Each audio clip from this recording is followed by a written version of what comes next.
Hello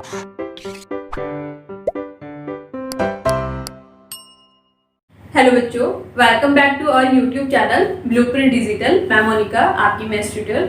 बच्चों, हम बात कर रहे थे कि जो हमारी वास्तविक संख्या है उन्हें हम नंबर लाइन पर कैसे प्लॉट कर सकते हैं। ये हमने लास्ट लेक्चर में सीखा। आज हम बात करेंगे कि जो वास्तविक संख्या होती है उनकी संक्रियाएं, उन पे हम कैसे ऑपरेशंस जो है वो अप्लाई करके क्वेश्चंस को सोल्व करते हैं। तो वास्तविक संख्याओं पे जो हम संक्रियाएं लगाते हैं वो हमारी चार होती है। चार ऑपरेशंस होते हैं। एक होता है प्लस, दूसरा होता है माइनस, तीसरा होता है गुना और फिर होता है हमारा भाग। यानी कि वास्तविक संख्या को हम जोड़ सकते हैं, घटा सकते हैं, गुना कर सकते हैं और भाग कर सकते हैं। वास्तविक संख्या मतलब हमारी परिमेय संख्या है और अपरिमेय संख्या है। अब उससे पहले मैं आपको परिमेय और अपरिमेय के बारे में कुछ और बातें बता देती हूँ। अगर हम अपरिमेय संख्याओं को जोड़ेंगे, घटाएंगे या गुना करेंगे या भाग करेंगे, दोनों ही संख्याएं हमारी कैसी है, अपरिमेय है, तो उसका जो रिजल्ट है वो अपरिमेय भी हो सकता है और परिमेय भी हो सकता है। ठीक है, पहला पॉइंट है कि हमने दो अपरिमेय संख्याएं ली, उनको जोड़ा, घटाया, गुना करा या भाग करा, कुछ भी करा, तो हमें रिजल्ट में परिमेय संख्याएं भी मिल सकती है और अपरिमेय संख्याएं भी मिल सकती है। सेकंड बात क्या है इसके बारे में, अगर हम एक संख्या अपरिमेय ले और दूसरी संख्या परिमेय ले तो हमें हमेशा क्या मिलेगी, अपरिमेय संख्या मिलेगी। मतलब आपने अपरिमेय संख्या ली, दूसरी परिमेय ली, आप उसमें जोड़ो, घटाओ, गुना करो या भाग करो, हमेशा आपको क्या मिलेगी, अपरिमेय संख्या मिलेगी। तो ये दो मेन पॉइंट है। इसके बारे में जब हम क्वेश्चंस करेंगे तो हम खुद देखेंगे कि ऐसा करने पर जो हम रिजल्ट बता रहे हैं वही आपके आंसर में आते हैं। इसके अलावा जो परिमेय संख्याएं होती है वो कुछ नियम को फॉलो करती है। नियम कौन सा, अगर मैं दो परिमेय संख्या लूं, एक ए है और दूसरी बी है, तो मैं ए प्लस बी करूं या फिर b प्लस ए करूं तो वो कैसी होगी, बराबर होगी। ठीक है, इसे हम क्या कहते हैं, योग क्रम विनिमय कहते हैं। योग क्रम विनिमय का नियम कहते हैं। तो परिमेय संख्याएं इस नियम को फॉलो करती है। या फिर मैं a की गुना b में करूं या फिर b की गुना a में करूं, वो भी कैसी होंगी, आपस में बराबर होंगी। इसे हम क्या कहते हैं, इसे हम गुणन क्रम विनिमय नियम कहते हैं। इसके अलावा अगर मैं तीन परिमेय संख्या ले लूं और पहले मैं b की c में गुना करूं और उसके बाद a की गुना करूं, या फिर पहले मैं a की b में गुना कर लूं और फिर c की गुना करूं, तो ये आपस में कैसी होंगी, बराबर होंगी। इसे हम क्या कहते हैं, गुणन साहचर्य नियम कहते हैं। तो इस तरह के कुछ नियम है जो हमारी परिमेय संख्या क्या करती है, फॉलो करती है। तो जब हम इन ऑपरेशंस को क्वेश्चंस पे अप्लाई करके सॉल्व करेंगे तो हम ये सारी चीजें देखेंगे कि जो रिजल्ट है वो किस तरह के आएंगे। जब हम परिमेय को परिमेय के साथ जोड़ेंगे तो वो क्या आएगा, और परिमेय को अपरिमेय संख्या के साथ जोड़ेंगे तो रिजल्ट क्या आएगा। तो अब हम इस पे क्या करते हैं, कुछ क्वेश्चन सॉल्व करते हैं। बट उससे पहले अगर आप हमारे चैनल पर नए हैं तो चैनल को सब्सक्राइब करें, साथ ही साथ बेल आइकन क्लिक करें ताकि आपको सारे वीडियोस के नोटिफिकेशन मिलते रहें। बच्चों, हम एग्जाम्पल करते हैं। हमारे पास पहला एग्जाम्पल है, हमारे पास एक संख्या है 6√5 और इसे मैंने प्लस किया दूसरी संख्या से 2√5। ठीक है, बिल्कुल सिंपल क्वेश्चन है हमारा। ये अंडर रूट में है। इन दोनों को जब अंडर रूट में जो होती है वो कैसी होती है, अपरिमेय संख्या होती है। तो इन दोनों अपरिमेय संख्याओं को मैं क्या कर रही हूँ, जोड़ रही हूँ। तो जोड़ने पर क्या होगा, ये √5 है, तो इसमें जिस संख्या की गुना होती है, जैसे ये 2 है और ये 6 है, तो ये क्या होगी, आपस में जुड़ जाएंगी। तो ये हो जाएगा 2 और 6 कितने हो जाएंगे हमारे, 8। तो इसे हम लिखेंगे 8√5। अब ये भी कैसी है, ये अपरिमेय है। यानी कि जब हमने दो अपरिमेय संख्याओं को जोड़ा तो हमें कैसी संख्या मिली, अपरिमेय संख्या मिली। दूसरा एग्जांपल हम इसमें समझते हैं। अगर मैं 2 + √3 इसे प्लस करती हूँ √3 - √3 से, तो मुझे कैसी संख्या मिलेगी। इन दोनों को जब मैं प्लस करूंगी तो ये हो जाएगा 2 + √3 + 3 - √3। अंडरूट से 3 से √3 कट जाएगा, 2 और 3 क्या हो जाएगा, 5 हो जाएगा। और 5 कैसी है, हमारी परिमेय संख्या है। अब इससे जो मैंने आपको पहला पॉइंट बताया था कि अगर हम दो अपरिमेय संख्याओं को जोड़ते हैं, ये भी दोनों कैसी है, अपरिमेय संख्या है, तो उसका रिजल्ट अपरिमेय भी हो सकता है और परिमेय भी हो सकता है। ठीक है, आपको यहाँ से क्लियर हुआ होगा कि अगर दो हमारी अपरिमेय संख्या है, उन्हें हम जोड़ रहे हैं, तो रिजल्ट हमारा अपरिमेय और परिमेय दोनों में से कुछ भी हो सकता है। अब हम एग्जांपल समझते हैं माइनस करने का। ठीक है, मेरे पास एक क्वेश्चन है, ये है 3 प्लस √7। ये एक मेरी क्या है, अपरिमेय संख्या है। इसे मैं माइनस करूंगी 2 प्लस √7 से। ठीक है, माइनस करते हैं 3 प्लस √7। जब हम माइनस के साथ ब्रैकेट खोलेंगे, अंदर का साइन बदल जाएगा, तो ये हो जाएगा 2 माइनस √7। √7 से ये कट गया और ये 3 से 1 2 गया 1, और 1 कैसी है, हमारी परिमेय संख्या है। ठीक है, तो ये हमारा आगे की माइनस करने पर भी क्या होता है, दो हमने अपरिमेय संख्याओं को माइनस करा और आंसर हमारा आया परिमेय संख्या। और ऐसा नहीं है, इसका उल्टा भी हो सकता है। उल्टा मतलब अगर मैं किसी संख्या को माइनस करूं, जैसे मैंने लिखा 6√5, इसमें से माइनस करा 3√5, तो आंसर क्या आएगा मेरे पास, 6 से 3 गया 3, 3√5। और ये कैसी संख्या है, ये अपरिमेय संख्या है। ठीक है, अभी तक हमने दो ऑपरेशंस पढ़े, एक प्लस करने का और एक माइनस करने का। जब हम दो अपरिमेय संख्याओं को प्लस या माइनस करते हैं, तो हमारे पास रिजल्ट में परिमेय संख्या भी आ सकती है और अपरिमेय संख्या भी आ सकती है। अब हम देखते हैं इसका गुना का एग्जाम्पल। बच्चों, अब हम एक एग्जाम्पल लेते हैं। हमारे पास एक संख्या है जिसमें मुझे गुना करनी है, जैसे 6√5 है, इसकी मैं गुना करूंगी 2√5 से। तो गुना करने पर क्या आएगा, गुना करने का मतलब इन सारों के आपस में गुना कर लेंगे। 6 की पहले 2 में गुना कर लेते हैं, फिर √5 की √5 में गुना कर लेते हैं, तो 6 दूनी 12, और जब √5 के √5 में गुना करोगे तो क्या आएगा आपके पास, 5। ठीक है, तो 12 पंजे 60। और ये कैसी संख्या है हमारी, ये परिमेय संख्या है। यानी कि जब हमने दो अपरिमेय संख्याओं को लिया और गुना करी, तो हमारे पास क्या है, परिमेय संख्या है। इसके अलावा अगर मैं इस तरह से लूं, मेरे पास एक संख्या है 2√3 गुना 3√5। ये दूसरा क्वेश्चन है हमारा, इसे मुझे हल करना है। तो मैं कैसे हल करूंगी इसे, 2 की 3 में गुना करूंगी, ठीक है, और √3 की √5 में गुना करूंगी, तो 3 दूनी 6, और गुना करेंगे इसकी, तो ये हो जाएगा अंदर 15। ठीक है, तो हमारा क्या है आंसर, 6√15 आया। और ये कैसी संख्या है, ये अपरिमेय संख्या है। ये कैसी संख्या है, ये हमारी अपरिमेय संख्या है। अब एग्जाम्पल देखते हैं भाग का। मेरे पास दो संख्याएं हैं, एक है हमारे पास 2√15 और दूसरी है 3√3। ये भी मेरे पास अपरिमेय संख्या है और ये भी अपरिमेय संख्या है। इसे इससे भाग देना है, तो कैसे भाग दूंगी भाई, मैं सोचूंगी कि ये इससे पूरा पूरा कट जाए, तो ऊपर 2 है, इसे मैं क्या लिख सकती हूँ, 5√3 लिख सकती हूँ, और ये 3√3 है। 2√5 गुना √3, 3√3, √3 से √3 गया, फिर भी क्या बचा हमारे पास, 2/3 √5 बचा। और ये कैसी संख्या है, ये अपरिमेय संख्या है। ठीक है, ये कैसी हमारे पास अपरिमेय संख्या है। एक और एग्जांपल देखते हैं। अगर हमारे पास कुछ क्वेश्चन इस तरह से हो कि 10√5 और 5√5 है, इसे सॉल्व करेंगे, सिंपल है बिल्कुल, इससे ये कट गया और इससे 2 बार कट गया, आंसर आया आपके पास 2।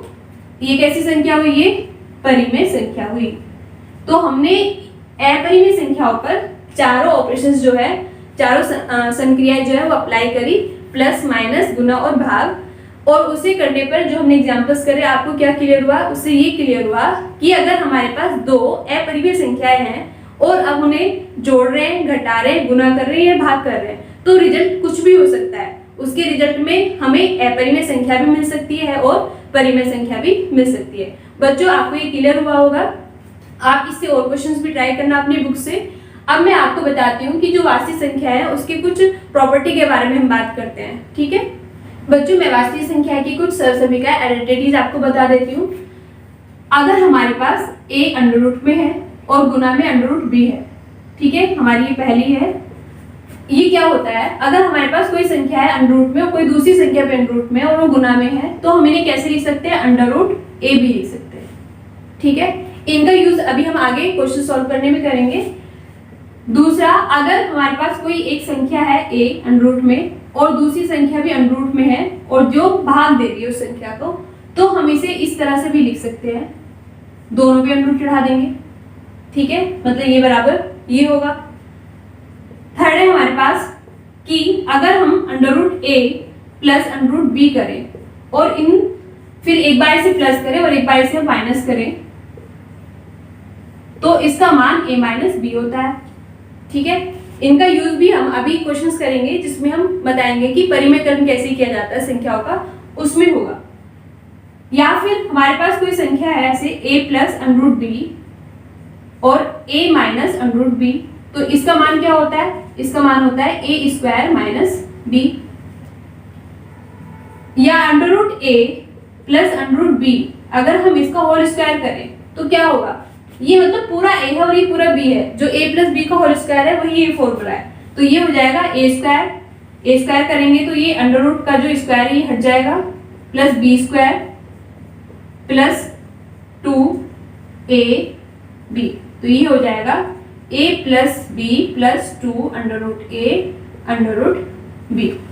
ये फॉर्मूले हैं, इन्हें आप नोट कर लीजिए। इसमें a और b जो होंगे, जो ये संख्याएं होंगी दोनों, ये कैसी होंगी? ये धनात्मक वास्तविक संख्याएं होंगी। ये आपको ध्यान रखना है, ये संख्याएं कैसी होंगी? धनात्मक वास्तविक संख्याएं होंगी। और ये अगर हमारे पास दो संख्या इस तरह की है a और b, जो धनात्मक वास्तविक संख्याएं हैं, वो इन सारी आइडेंटिटीज को, सरसमीकाओं को फॉलो करती है। अब मैं बताती हूँ आपको कि अगर हमारे पास संख्याएं हैं जो अंडर रूट में दी हुई है, तो उनका हम कैसे परिमेयकरण करते हैं। बच्चों, अगर हमारे पास कोई संख्या इस तरह से दी हुई हो कि उसमें नीचे अंडर रूट आया हो संख्या में, या हमने कोई भी क्वेश्चन हल किया और जाके जो हमारा आंसर है इस तरह से आया कि उस संख्या में नीचे क्या है, हमारा आंसर अंडर रूट में है, तो हम उस आंसर को वैसे कभी भी नहीं छोड़ते हैं। मतलब अंडर रूट अगर ऊपर है संख्या में तो ठीक है, नीचे है तो हम उसको नहीं छोड़ते, उसका क्या कर देते हैं, हम परिमेयकरण कर देते हैं।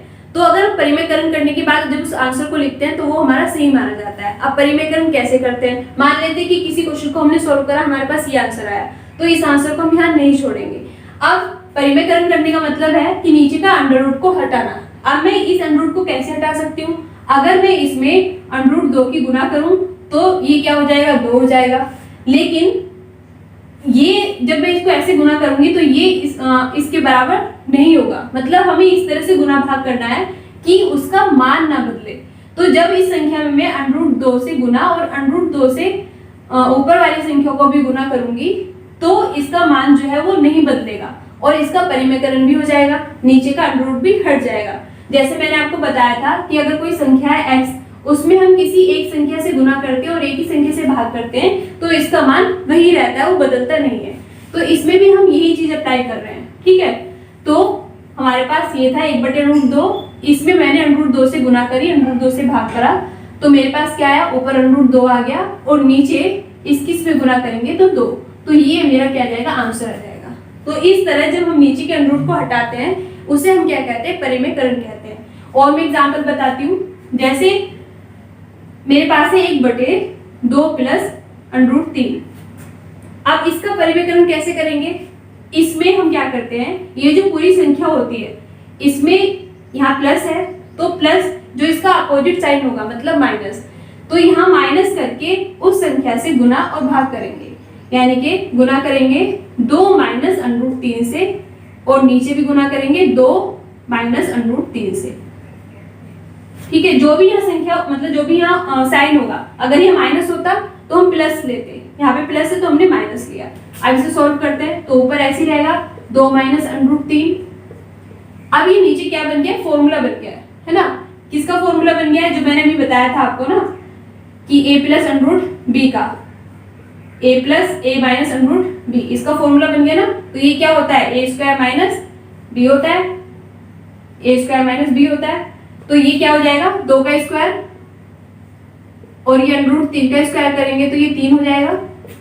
तो 2 माइनस √3 बटे 2 का स्क्वायर करेंगे 4 माइनस 3, तो ये 1 हो गया। तो आंसर आ गया 2 माइनस √3। तो ये हमारा इस संख्या का क्या हो गया? परिमेयकरण हो गया। समझ में आ रहा है? हमने सिर्फ क्या करना है, जो हमारी नीचे संख्या है जो अंडर रूट में है, तो हमें ये देखना है कि प्लस में या माइनस में है। प्लस में है तो माइनस वाली संख्या से गुना भाग करेंगे, माइनस में है तो प्लस से करते हैं। ठीक है, फिर हमने इसको सिर्फ सॉल्व कर लिया और हमारा यहाँ पे जो मैंने अभी आपको एक आइडेंटिटी बताई थी वो ये आइडेंटिटी बन जाती है और उसका मान इसके बराबर होता है। और जब इसे हम सॉल्व करेंगे तो नीचे वाली जो संख्या है वो 1 हो जाएगी, तो आंसर हमारा ये आ जाएगा। नेक्स्ट एग्जांपल में बताती हूँ आपको। हमारे पास है 5/√3 माइनस √5। इस संख्या का क्वेश्चन आपको ऐसा आएगा, ये लिखा होगा का परिमेयकरण कीजिए। ठीक है, तो आप इसका परिमेयकरण कैसे करेंगे? यहाँ पे माइनस है तो यहाँ प्लस करके ऊपर नीचे गुना कर देंगे, तो √3 प्लस √5 और नीचे भी √3 प्लस √5। ठीक है, तो ऊपर तो आपका ये आ गया 5 √3 √5। अब ये हमारा फॉर्मूला बन गया है। एक मैंने अभी फॉर्मूला आपको बताया था कि √a माइनस √b गुना में √a प्लस √b, वो क्या होता है हमारा a माइनस b होता है। ठीक है, a माइनस b होगा, तो ये क्या होगा 3 माइनस 5 होगा। अब इसे सॉल्व करने पर क्या आएगा, माइनस का 5/2 √3 प्लस √5, ये हमारा आंसर आ गया। हमारा √ नीचे से हट गया। एक और एग्जाम्पल मैं आपको बता देती हूँ। हमारे पास इस तरह से संख्या अगर आए 2 प्लस √3 बटे 2 माइनस √3। ठीक है, दोनों तरफ क्या है, यहाँ पे भी हमारा √ है, यहाँ पे भी √ है। इसका परिमेयकरण करना है तो कैसे करेंगे? ऊपर वाले का हमें कुछ नहीं करना, सिर्फ नीचे वाले से करना है। तो हम नीचे हमारा माइनस साइन है तो इसके अपोजिट साइन यानी कि प्लस से ऊपर नीचे गुना भाग कर देंगे।